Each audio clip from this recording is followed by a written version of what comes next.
എൻ്റെ വാക്ക് കേൾക്കുന്നവനോ നിർഭയം വസിക്കുകയും ദോഷഭയം കൂടാതെ സ്വൈര്യമായിരിക്കുകയും ചെയ്യും.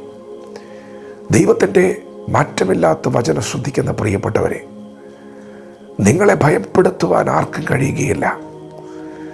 നിങ്ങളെ ഭയം കീഴ്പ്പെടുത്തുകയില്ല. ദൈവം ഇന്ന് പകൽ നിങ്ങളെ ഭയത്തിൻ്റെ അടിമത്വത്തിൽ നിന്ന് വിടുവിക്കുകയാണ്. നിങ്ങൾ കേൾക്കുന്ന വചനം, നിങ്ങൾ സ്വീകരിച്ചിരിക്കുന്ന വചനം തന്നെ ഇന്ന് പകൽ നിങ്ങൾക്ക് ജയം നൽകാൻ പോവുകയാണ്. പ്രിയപ്പെട്ടവരെ, വചനം വെളിച്ചമാണ്. വചനം ദൈവമാണ്.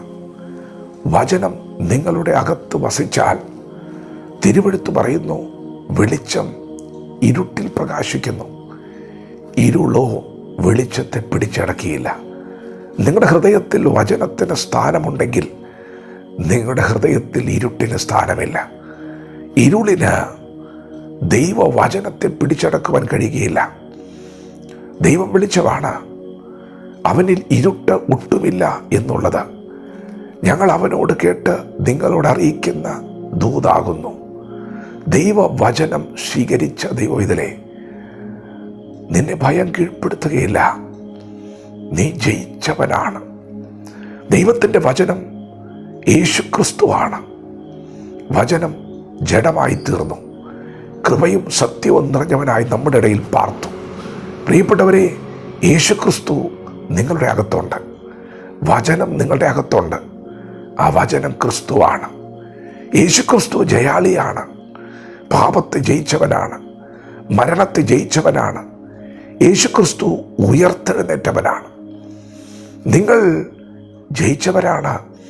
പ്രിയപ്പെട്ടവരെ, ദൈവം നിങ്ങളെ ഇന്ന് പകൽ ശക്തീകരിക്കുകയാണ്. നിങ്ങൾ ആരാണെന്ന വചനം നിങ്ങളുടെ അകത്ത് വസിക്കാൻ തുടങ്ങിയാൽ നിങ്ങളുടെ അകത്ത വചനം ഇന്ന് പകൽ വ്യാപരിക്കും. നിങ്ങൾ യേശുവിനെ കൈക്കൊണ്ട മാത്രയിൽ ദൈവത്തിൻ്റെ മക്കളായി തീർന്നവരാണ്. നിങ്ങൾ ദൈവത്തിൻ്റെ മക്കളാണ്. നിങ്ങൾ മക്കളെങ്കിലോ അവകാശികളുമാണ്.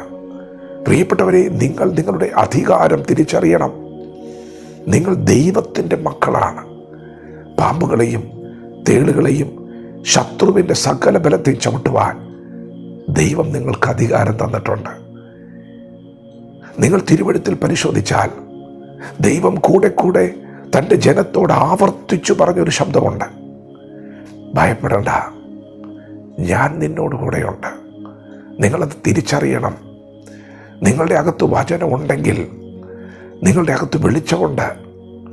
ഭയത്തിന് പിന്നെ നിങ്ങളെ കീഴടക്കുവാൻ കഴിയുകയില്ല. നിങ്ങളുടെ കൂടെ ദൈവമുണ്ട്. ഭയപ്പെടേണ്ട എന്ന് അരുളി ചെയ്തവൻ കൂടെയുണ്ട്. പ്രിയപ്പെട്ടവരെ, നിങ്ങളെ തളർത്തുവാൻ കഴിയത്തില്ല, നിങ്ങളെ ഒതുക്കുവാൻ കഴിയത്തില്ല, നിങ്ങളെ ഭയപ്പെടുത്തുവാൻ കഴിയത്തില്ല. നിങ്ങൾ ജയിച്ചവരാണ്. നിങ്ങൾ യേശുക്രിസ്തുവിനോടുകൂടെ ഉയർത്തെഴുന്നേറ്റവരാണ്. നിങ്ങളുടെ ശരീരം ഒരു പക്ഷേ ക്ഷയിച്ചു പോകുന്നുണ്ടെങ്കിലും നിങ്ങൾ നിരാശപ്പെടേണ്ട. ദൈവം വീണ്ടും ജനിപ്പിച്ചത് നിങ്ങളുടെ ആത്മാവിനെയാണ്.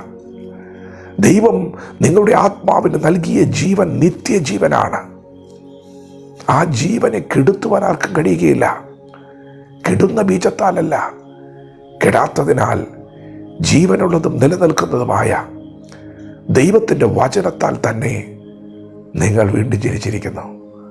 ഇന്ന് പകൽ ഈ ശബ്ദം കേൾക്കുന്ന നിങ്ങളെ ഭയം വേട്ടയാടുന്നുണ്ടെങ്കിൽ തിരുവചനം പറയുകയാണ്, നിങ്ങൾ എൻ്റെ വാക്ക് കേൾക്കണം.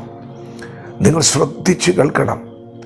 നിങ്ങൾക്ക് അനുഭവിക്കുവാനുള്ള നന്മ എൻ്റെ വചനത്തിൻ്റെ അകത്തുണ്ട്. ജീവൻ ഉണ്ടാകേണ്ടതിന് കേട്ടുകൊള്ളുവിൻ. അതേ പ്രിയപ്പെട്ടവരെ, ദൈവ വചനത്തിൻ്റെ അകത്ത് നന്മയുണ്ട്. എന്താണ് ആ നന്മ? പാപത്തെയും മരണത്തെയും ജയിച്ച് നമ്മുടെ കർത്താവ് ഉയർത്തെഴുന്നേറ്റു. നമ്മുടെ കർത്താവ് ഉയർത്തെഴുന്നേറ്റപ്പോൾ നാമും യേശുവിനോടുകൂടെ ഉയർത്തെഴുന്നേറ്റു. നാം ഈ ലോകത്തിനുള്ളവരല്ല, നാം ഈ ഭൂമിയിൽ അന്യരും പരദേശികളുമാണ്.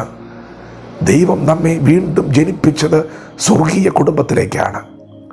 പുറമെയുള്ള മനുഷ്യൻ ക്ഷീണിച്ചു പോയാലും നിങ്ങളുടെ അകമയുള്ള മനുഷ്യൻ മേൽക്കുമേൽ ബലം പ്രാപിക്കുകയാണ്. അവൻ ശക്തിപ്പെടുകയാണ്, ശക്തി ധരിക്കുകയാണ്. നിങ്ങളെ ശക്തിപ്പെടുത്തുന്നവൻ നിങ്ങളോട് കൂടെയുണ്ട്. ഒടുവിൽ കർത്താവിലും അവൻ്റെ അമിത ബലത്തിൽ ശക്തിപ്പെടുവിൻ. നിങ്ങൾ ഇന്ന് പകൽ എത്ര ക്ഷീണിച്ചിരിക്കുന്നു എന്ന് നിങ്ങൾക്ക് തോന്നിയാലും നിങ്ങൾ വചനത്തിൽ ആശ്രയിക്ക്. യേശുക്രിസ്തുവിൽ അമിത ബലമുണ്ട്. നിങ്ങളെ ജീവിപ്പിക്കുന്ന ദൈവം ഇന്ന് പകൽക്കാലം നിങ്ങളെ ശക്തീകരിക്കുകയാണ്. ഭയപ്പെടണ്ട, ഞാൻ കൂടെയുണ്ട്. ഭയപ്പെടണ്ട, ഞാൻ നിന്നെ ശക്തീകരിക്കും, ഞാൻ നിന്നെ സഹായിക്കും. എൻ്റെ നീതിയുള്ള വലം കൈ കൊണ്ട് ഞാൻ നിന്നെ താങ്ങും. വചനത്തോട് പ്രതികരിക്കാം. ദൈവം നമ്മെ ഓരോരുത്തരെയും പകൽ അനുഗ്രഹിക്കുമാറാകട്ടെ. ആമേൻ.